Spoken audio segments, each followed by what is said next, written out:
बिस्मिल्लाहिर्रहमानिर्रहीम। अस्सलाम वालेकुम, मैं हूँ आपकी होस्ट आयशा नदीम और आप देख रहे हैं पख्तून टीवी। अस्सलाम वालेकुम। अस्सलाम वालेकुम जी। कैसे हैं सर आप? यहाँ अल्लाह का करम है। कैसा लग रहा है यहाँ पे ज़मान पार्क में ईद मना के?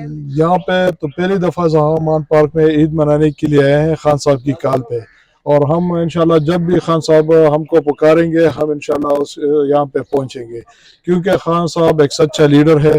वो कौम के लिए लिखना है, इस्लाम की खातिर निकला है और इस मुल्क को बचाने की खातिर यहाँ पे निकले हैं। तो हम इंशाल्लाह खान साहब को कभी भी वो रास्ते में नहीं छोड़ेंगे। उसके साथ दिन ब दिन जोश जज्बा बढ़ता जाएगा। बिल्कुल जी, जितना वो इलेक्शन करीब आ रहे हैं तो लोगों का जुनून और जज्बा वो बढ़ता जा रहा तो है। इलेक्शन के आने के बाद भी ऐसे हालात रहेंगे कि चेंज हो जाएंगे इमरान खान साहब के, क्या होगा?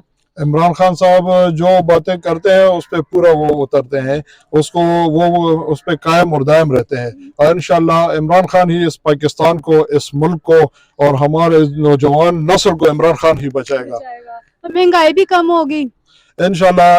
जो सिस्टम वो तरीक़ाकारों ने शुरू किया था, इन चोरों लटेरों ने उसको तो एक साल के लिए भी नहीं छोड़ा। अगर वो इनको छोड़ देते तो मेरे ख्याल पे पाकिस्तान आज दुनिया के उस ममालिक में वो जा सकता था।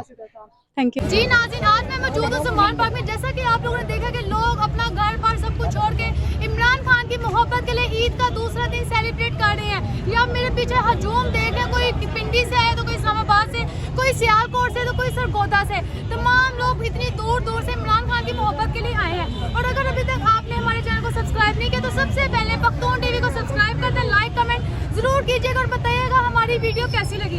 अपनी होस्ट आयशा नदीम को इजाजत दे, फिर मिलेंगे न्यू